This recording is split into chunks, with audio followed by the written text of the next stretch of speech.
Honey garlic. Yeah.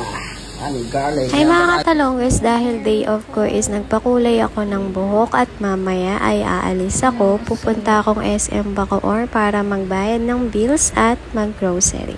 Na nga, nakarating na ako sa SM Bacoor at nagbabayad na ako ng bills. Sobrang sakit sa ulo ang bills. Si Judy na. Si Judy ay dumadating na. Mag-isa nga akong pumunta dito ngayon kasi may pasok si Tolongges. So, ako na lang yung nagbayad ng bills at mag-grocery kasi nga may pasok siya. So, after ko nga magbayad ng bills, nag-merienda muna ako dito sa Krispy Kreme. So, it's me time. It's coffee time. And it's my reward to myself kasi nga, yung tagal ko nang hinihintay na work is dumating na, which is yung company.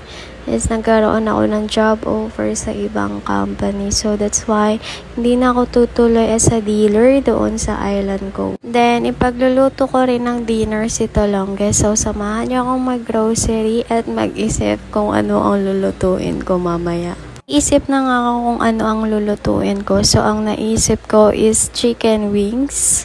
So, yun, bumili na ako ng chicken dito. Then, mga frozen food kasi nga nagbabaon si Tolongges kapag morning shift siya. Para hindi na siya gagastos tuwing lunch. So, ayun, tipid kami.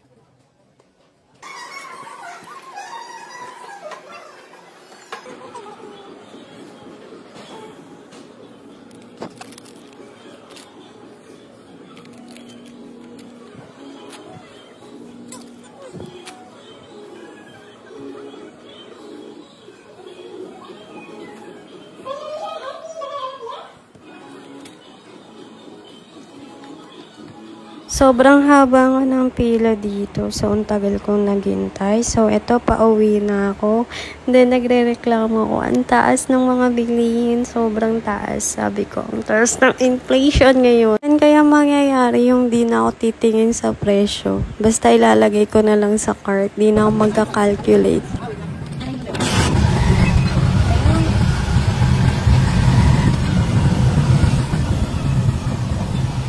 So, ito na nga, nakauwi na ako. So, sinasalansan ko na yung mga pinamili ko. Kasi nga, magme-marinate na ako ng chicken para maluto na mamaya pagdating ni Tolongges.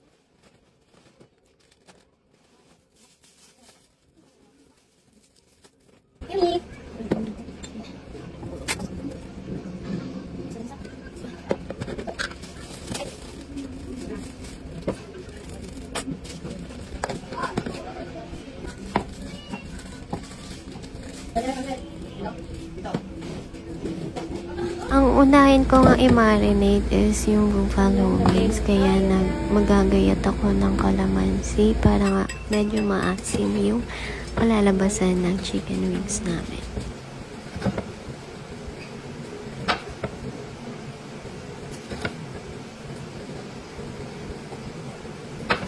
Yummy! Yummy ko!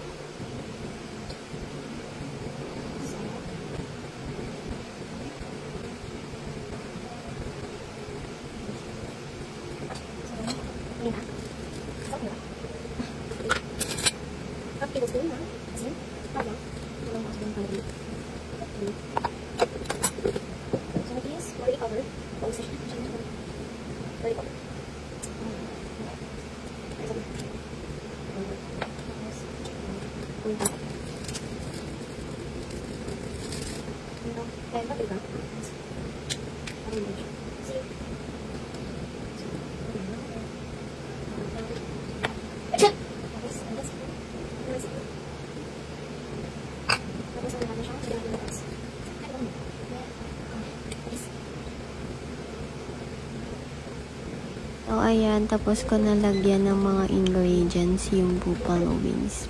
Yun, sunod naman is ang honey garlic chicken wings na imamarinate ko.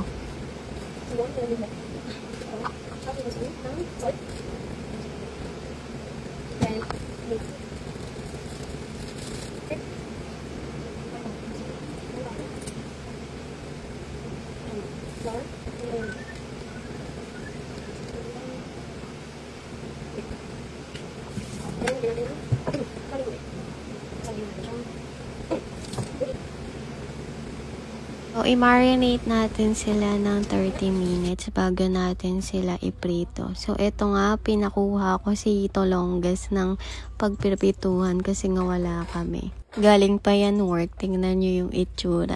Pagod daw siya. Ipiprito ko na nga tong mga manok para mamaya is makakain na si Tolongas kasi gutom na daw siya. Sabi ko kasi akit mo na eh. Anong flavor nito?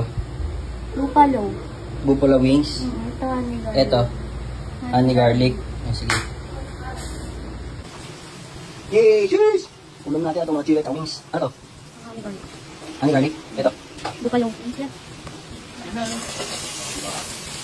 Siyempre, medyo git lang tayo. Bakit yung pinampitaan? Ito na, luto na yung honey garlic. Habang nagbe-voice over nga ako, nagugutom nga ako. Kasi ang sarap niyan eh.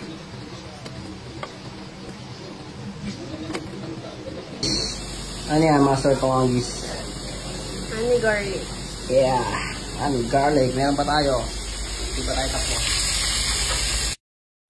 Ito na, tapos na si Master magluto. Ako naman na magbo-voice over para sa end natin.